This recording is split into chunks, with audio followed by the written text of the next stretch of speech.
Hello and welcome back, ladies and gentlemen, to the next episode of the Conventional Starting Steps Remade series, episode number 3.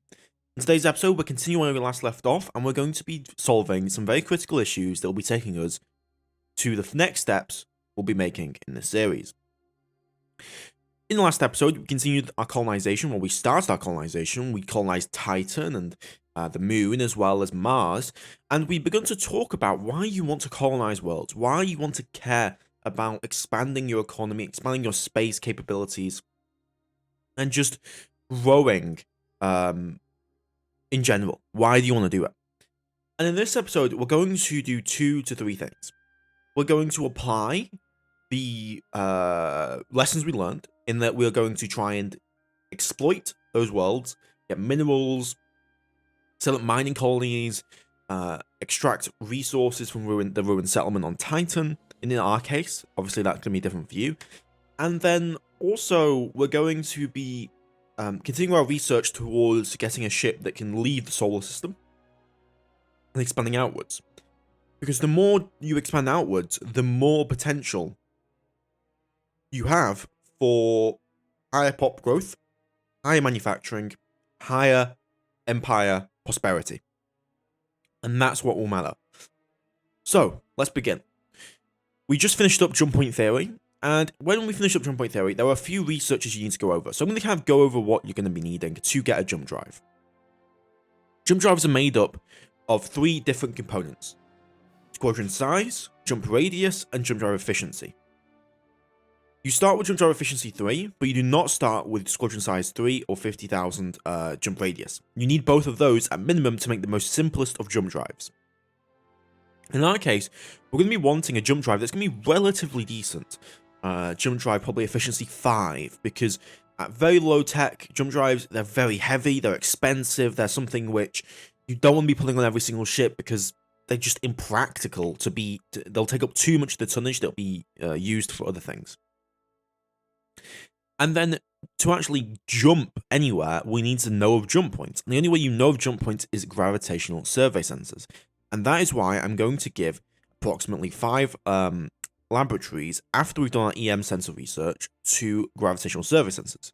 These will allow you to survey these survey locations. You can see here SL2, SL5, and they are all dotted without in the system, and they give a chance for jump points to be generated. All jump points are there placed at the start of the game, when the system is generated. And in this case, you can actually set them for Sol, but we don't know how many we have because I set it at 0, which means that it's going to be randomly generated. With the remaining 5 laboratories, we're going to begin research into jump drive efficiency number 4. And I'm going to just add 5 labs to that. So you'll assign 5 laboratories directly to. And finally, I'm actually going to increase that because we're going to have a lot more text in this specific area than we are going to be in sensors. So we're going to go for as many jump drive technologies as possible there.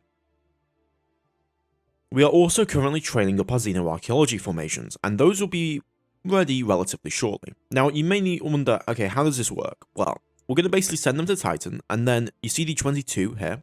This means that every year there's a 22% chance that they will translate and decipher the ruins. In this case, Titan has a ruined settlement on it. We don't know the race that is on here, and we don't know the technology level of that race. They could be really weak, or they could be really powerful, and that could really boost up our capabilities, our economy, and what we're looking for. We also need to assign a governor for these colonies, which we will do. Make sure you do assign your governors. They're very, very good. Very, very important bonuses. You want to get them trained up. And in terms of our industrial capability, we're looking to continue to build that out. Now, on Earth, we currently have mines, but we do not have automated mines. If we have a look at the solar system, you may be asking, okay, why do we need automated mines? Well, automated mines do what they sound like. They allow you to mine resources without the need of colony costs getting in the way. Because when you colonize a planet and then put mines on it, if the colony cost is too high on that planet, then your people on the planet that you've colonized will spend all their time just trying to survive. This is not very conducive to running mining operations if all your workforce is trying to not die. And so we're going to look for some worlds that may have resources on that we may need automated mines for. So for example, Europa is a decent idea of that. Now Europa's not too bad in colony cost, but it's a little bit too high for my good. And it's a lot of resources on there. There's other worlds. For example, we've got Titan, which has a lot of corundium on it, but its colony cost is 7.12.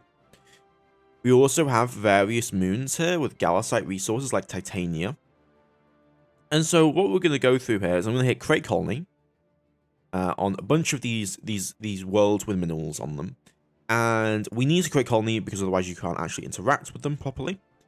And then we're going to start shipping over automated mines as we start production. Now, automated mines cost double that of normal mines, but obviously they provide you with utility that is quite valuable. So we're going to produce 100 automated mines at 20% capacity. I'm then also going to order up actually 4 mass drivers at 25% capacity. Mass drivers allow you to send things in system. They don't allow sending out of system, but they mean that you only need the mass drivers on those 2 points, sending minerals to and from a body. So you would shoot those minerals out towards Earth without the need of a ship. And that's really, really valuable for us because that means that we don't need to dedicate tonnage and capacity to things that we could be freed up to do other stuff like move infrastructure around and move colonists around. I'm also going to just clean up the window here, get rid of the asteroids, and I'm going to turn off mineral concentrations just to make it a little bit easier to see everything, right? As we can see here, our colonists are currently at 184,000 tons. They've been building up, and we're doing pretty well with that. So we're going to start incrementing time forward. With the next research facility, that's because we need to hit assign new, and that will automatically go into that research lab. Complete research into electromagnetic sensor sensitivity 6, and 2 xenoarchaeology formations were trained on Earth. Now, we are going to be needing that troop transport, which will be done shortly, but in the meantime, I'm going to order 3 more of them up, because as I said, it's only a 22% chance, but the more formations we have, the quicker we can get it. And that's really what I want. In terms of colonization, though, we're doing pretty well here. Titan's got this much. Now, as you can see here, 40% of the population is in agriculture and environmental, and this means that that's how many people are currently working to keep people alive, because the colony cost is 7. If you compare that with the moon, only 15% because the colony cost is 2.0. And we also have Mars here, of course, but Mars, we know there's not really too much going on there. We complete research or production of financial centers, and now our wealth situation has actually significantly improved, and we're actually making more wealth than we are taking in. And you can also see that we're getting taxes from the shipping of colonists around, which is another great thing to see. Tributary efficiency number 4 has been completed, and we finished up the first troop transport. Now, what I'm also going to do is we're going to terminal capacity upgrade these 2 yards to 30,000 tons. 20,000 tons. The reason I'm going to be doing this is because I'm planning out what I will want for my shipping later. I want a tanker, I want a tug, I want maintenance supply vessels. I want a bunch of commercial logistics ships that will be useful to be able to expand our empire out. And so that's why I'm going to be putting research into them. Alright, we just finished up that second troop transport ship, so what we're going to do is we're going to grab both of those.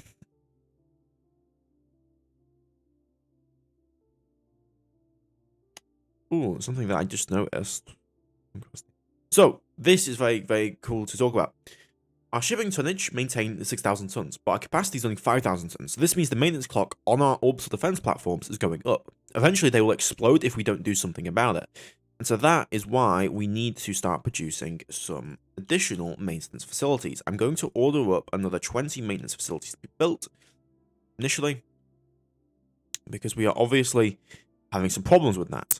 Now, with this troop transport formation, we're going to call this troop transport group 1.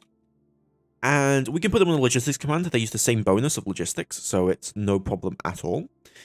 Then we're going to go over to the movement orders, hit load, and we're going to load up both of these formations accordingly and take them over to Titan. And then that's basically all we need to do with the xenoarchaeology formations. Your service is completed. Now, with that done, I'm going to begin research into the Saurium harvester, because I want to demonstrate how to harvest Saurium and keep your fuel supply safe and secure as we begin to expand outwards. And Saurium harvesters allow you to harvest Saurium using a ship over a gas giant like Saturn or Uranus, as well as Jupiter. we got pretty lucky in terms of the actual Saurium generation here. So now that the ground forces are loaded on there, you can see that they're sitting on Titan right now, and they're going to take a little bit of time to uncover what is on Titan. Freighter Group 1 just completed orders, and we're going to order Freighter Group 1 to now begin moving over automated mines to some of these worlds. Now, Titania has a bunch of Galaxite on it, you have a bunch of Uranium, and Europa has also a bunch of other resources, though nothing too heavy. The Corundium on Titan is pretty enticing as well, but I'm going to start mining out this Galaxite, and the reason I'm going to start mining Galaxite is because Galaxite is what's used to build engines. So that was the world of Titania. So we're going to begin moving those installations off to Titania, and that's going to take a bit of time because, well, Titania is pretty far out. It's a moon of, I believe, Uranus. And so we're going to order them to move those automated mines over, and we'll see them move all the way over to Uranus to go and do them. We just finished up those mass drivers, and we're going to continue our production of automated mines because we want to increase the amount that we're mining across the board here. Complete research into max jump squadron size and max jump radius. Now, we don't really care about either of those besides the ground floor level to actually be able to design our jump drive, because both of those are for combat breaching, for breaching a jump point, and we're not going to be getting into combat anytime soon, and so I'm not worried about it. We finished up the capacity upgrade for our 8,000 ton yard, and that will be again for our planned survey vessel. And we finished up the jump radius, and now I'm going to be focusing our research on improving our fuel efficiency because as we explore outwards, we want our ships to be fuel efficient because there's going to be greater distances, and the more fuel range we can get, the better it is for us in general. Titan has just reached 1 million people, which is fantastic. And again, we still have not found anything. And as you can see here, a civilian mining operation is completed. Now, this can occur in any system with a populated world. A civilian mining complex will establish itself with a mass driver, and they are equivalent to 10 automated mines per CMC. So on this world, on Viha Ores, or no, this is the colony, that's the colony name, they have come here and are mining a lot of resources. You can buy these resources. If you don't buy them, they will go into the ether and you'll get some tax from it. But we're going to go purchase minerals, and I'm going to hit Earth. And that'll take 28 days to arrive at Earth every time. And we'll be able to see that if we turn on packets. Display, where is it? Packet content. And I think, yeah, mineral packets. So we should be able to see, yeah, there we go, mineral packets moving to Earth from Stephen Oterma. They're heading at 1,000 kilometers per second straight back to Earth from the outside. And we can see the packet content really easily of 3 uranium, 2 neutronium, 3 cobramite, and 2 tritanium. I believe that is what is in there. To capacity upgrade for some of these other shipbuilding, we're going to increase their slipways because we want to be able to build more ships at a time. I'm also going to increase the slipway for our freighter shipyard. And then we're going to continue adding laboratories, assign new to our engine and power propulsion technologies person. With shipbuilding done, we're going to then begin researching into fuel production. Again, I'm just kind of going around the area for what we're going to be needing. Military Academy is now done. And with the Military Academy now done, we're going to kind of check out what we currently have. We're currently lacking a lot of infrastructure that we'll be needing to move, so I'm going to order another 2,000 units of infrastructure to be constructed as soon as possible. Maintenance facility is completed on Earth, and that has now raised our capacity quite significantly. And it's also raised our capacity to build maintenance supplies, which will be needed going forward. I'm going to order up another 100 construction factories to be built. Again, this is just the snowball effect of more construction factories, more mines, more everything, as we build up more and more. We're going to go for probably 0.7 liters per hour of fuel. And I think that's most of them. Okay, there we go. We have found what was on Titan. So as you can see here, the ruined settlement on Titan has been fully surveyed. The alien race which inhabited the planet has been identified as the Helsinki, and the language and symbology have been translated. 43 abandoned installations were identified as suitable potential for recovery by a construction brigade. A formation element of 1 xenoarchaeology has increased that morale. And the first xenoarchaeology formation has recovered an abandoned research lab on Titan. So we have found what the ruins were. They were tech level 1. They were the Council of Helsinki. And we found a free laboratory. Now, laboratories are not cheap. Each research lab is 2,400 tons of minerals to build. They are not a cheap thing to do, and that is really great that we are able to get that. And I'm going to actually have them begin research into the jump stabilization module over here. So we're going to begin researching inside jump stabilization module, and you'll have to do the research separately depending on the world. Again, you guys may not have this ruined settlement. You may not get the research lab. That's the beauty of Aurora, that there is so much difference. Then, with this colony, we're going to kind of leave it there, and they're going to keep digging up those installations. You can get some really big finds. You can find like 1,000 installations on some worlds. So we didn't get too lucky here. I am going to make sure we set up mining governors for our 2 mining automated mine colonies. Even our civilian one, you can do anything with it. It's still a colony. You can still do stuff with it. It's yours. It's just that the civilians have set up their stuff on it now. Now we finished up those archaeology formations, and I'm going to start shipping those over to Titan, because they do contain within them construction elements which are needed to dig up the actual material, and we want that done as quickly as possible, ideally. So we found another abandoned research lab. We found a cargo shuttle station. We found a financial center.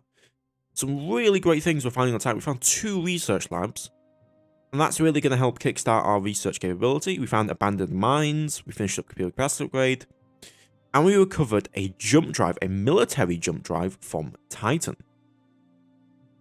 With a J42, that's a much more advanced jump drive, at least from what I can tell, and we could ship that back to Earth relatively easily. We also found 5,600 maintenance supplies, and you can see here we can either take apart the jump drive, or we could use that jump drive for our ships. Now, we're not really going to be able to use that too much, so what I'm going to do is I'm going to hit disassemble. This will get us technology points from that drive. And as you can see here, we've got 160, 80, and 60 points. You can obviously change this to what you would like to change it to. In terms of, you could use that drive, but I'm not wanting to use that drive.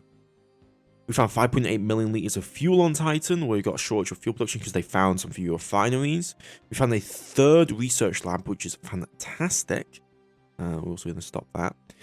And we also found some deep space tracking stations, and yeah, Titan's looking really great. We found a bunch of maintenance supplies and sorium and a bunch of other stuff. We found magnesium deposits of additional stockpiles of resources that we can begin to ship back to Earth. We found nearly 10,000 tons of resources there, as well as some mines. The worker shortages now caused by that is a bit of a problem, I will admit. We found 160 abandoned infrastructure on Titan, and we just finished up research of our 0.7 liters per hour. Now I'm going to start research into maximum engine size, because we're going to need that for the larger ship. And soon we'll be nearly ready to start designing our new survey vessel.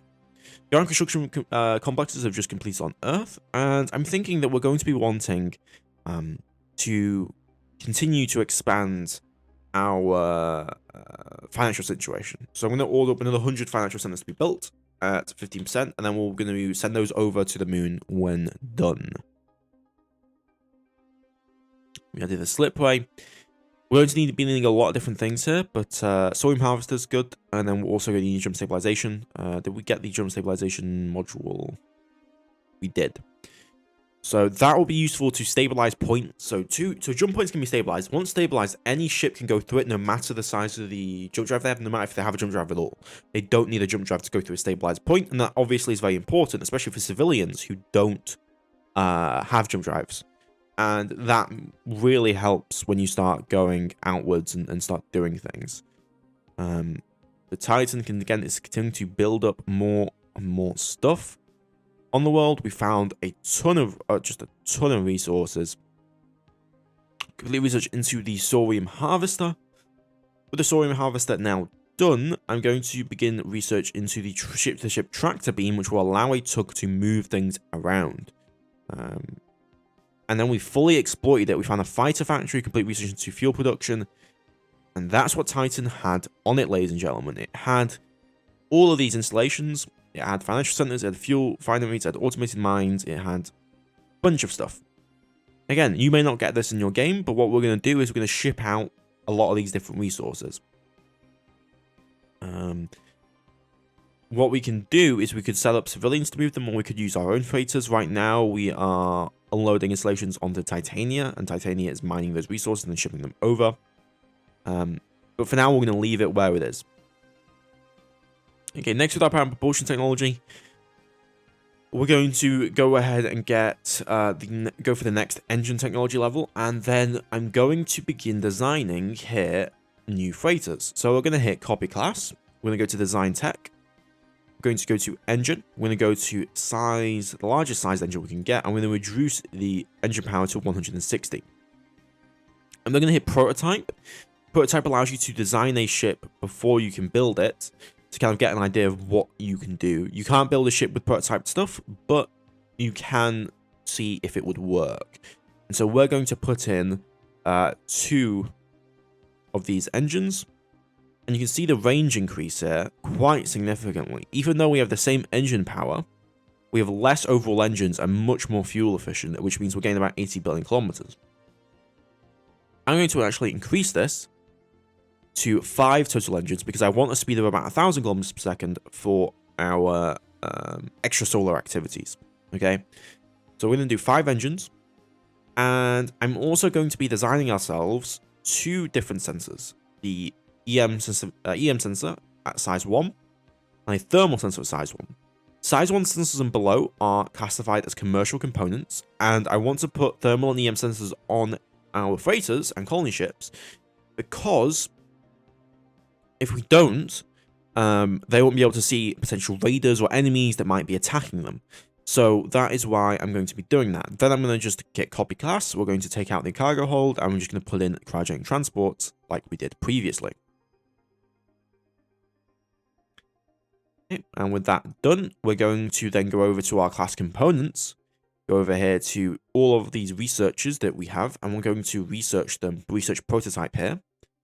With research prototype done, we are then going to begin researching the necessary engines and whatnot for that. So let's get that engine done, and then we'll move on to the EM and thermal sensors. That engine's done, so let's start our sensors and fire controls. Again, this is for safety. You know, it's better to know if there's an enemy nearby than not, and it's nice to have every ship in your fleet have some kind of sensor capability. Both of those are done, and so now I'm going to begin a retooling effort for our shipyard, this Etna class shipyard here, and we're going to retool this to the Castor class. The Castor class needs to be renamed to a colony ship. There we go. And once that's been retooled, we can start building some of them. We're also going to be waiting on a few other researchers like ship-to-ship drag speed, which I'm going to put more into. And once we have some free up production, we're going to be building some fuel harvesters coming up here shortly. Retooling for the Castor class just finished up, and with that done, I'm going to order up another 3 of them to be built, and these are going to be replacing our existing vessels. We can in fact build a lot of them. So we're going to build the Calabri class freighters, and those will be done March 2041. Gaseous fission reactor just done. We're going to go for nuclear gas core engine. And we're very, very close now to begin designing our new survey vessel. New shipping line has been established, and we've produced infrastructure. So with production now available, I want to start harvesting fuel. And you may ask yourself, how do we harvest fuel? Well, in my opinion, the best way to do that is build a station. A station is a ship designated with no armor, has no weapons, and can be built using standard industry. And I'll show you how that works in just a second. So we're going to hit no armor. We're going to put on it sorium harvesters. I'm going to put, I would say, a decent amount. We're going to get about 100,000 ton harvester here. So we're going to go for probably 35 modules. And then we're going to put in fuel because we need something to be able to actually store the thing. So I'm going to just do 5s. And since we can mine 1.6 million liters of fuel per annum, we're going to have a fuel capacity of 3.2 million liters. We also need a refueling system on the vessel. And we're going to designate this as a tanker so it can be taken from. And then we're going to add some additional fuel harvesters. So this will mine 1.8 million liters of fuel per annum above a gas giant at accessibility 1.0. With that now done, we're going to designate this as a thorium harvester. Or fuel harvester, I guess, would be the better designation. Fuel harvester. And then we're going to select a name. Let's do this name, Duello. We go over to here and we do space station. I'm going to build 10 of these at 15%. And then we're going to be waiting for our ship-to-ship tractor beam to be done, which will allow us to then move those ships using another ship. And that will revolutionize our harvesting capability. That's the tractor beam done. So we have a shipyard. If we have a look here, we have a shipyard that can do about 30,000 tons. So we're going to create a new design. And what you want from a tug is just a lot of engines and a tractor beam. So we're going to go tug.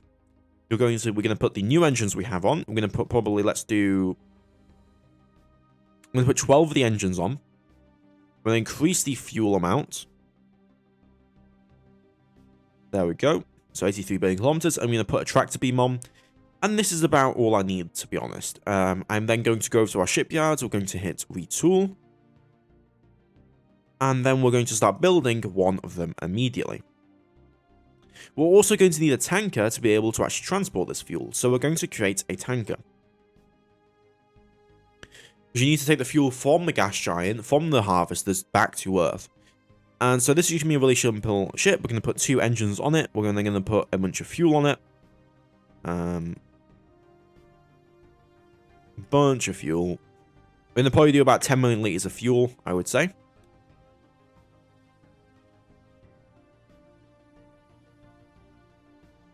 Which is enough to service everything that I would want. So 200 fuel storages.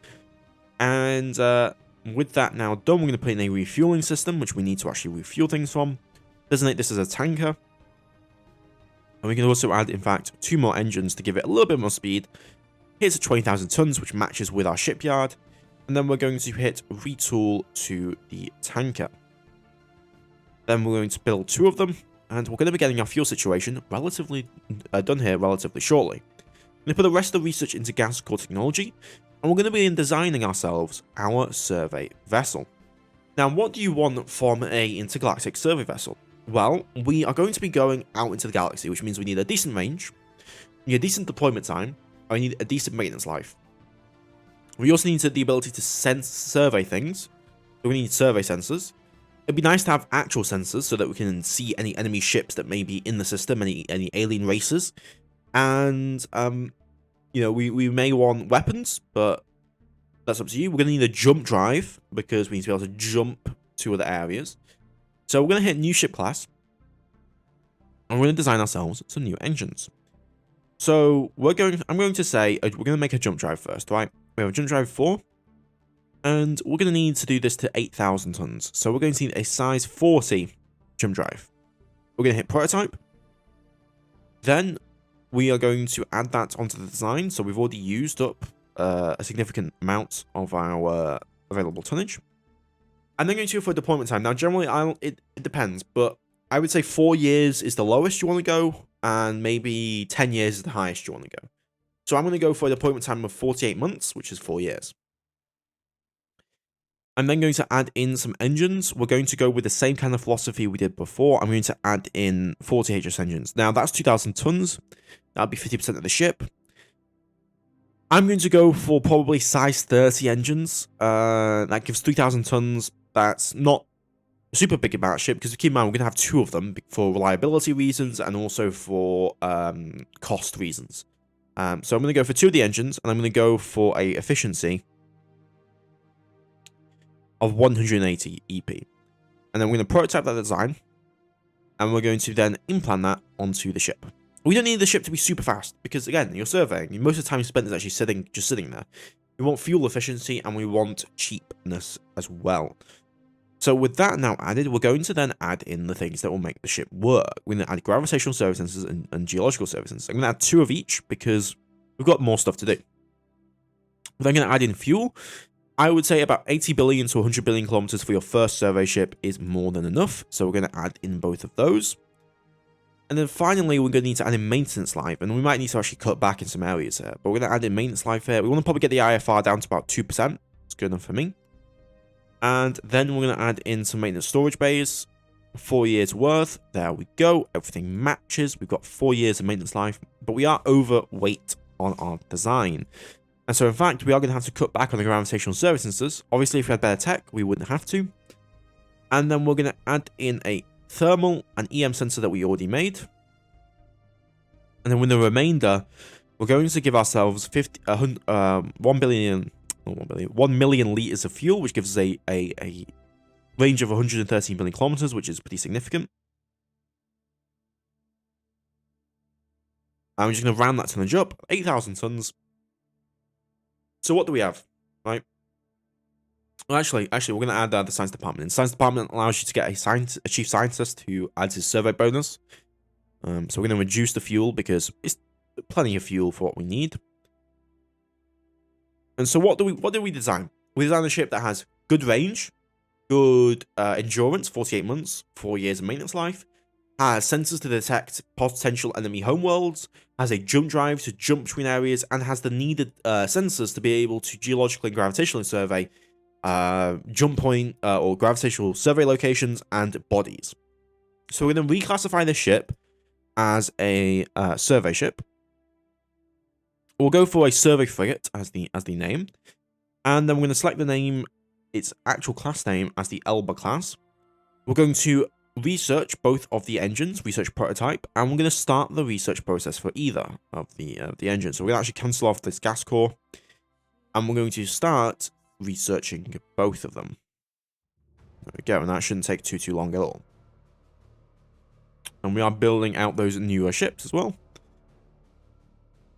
Complete research into the jump drive, and Titan is also growing here. It's we're getting more colonists moved over.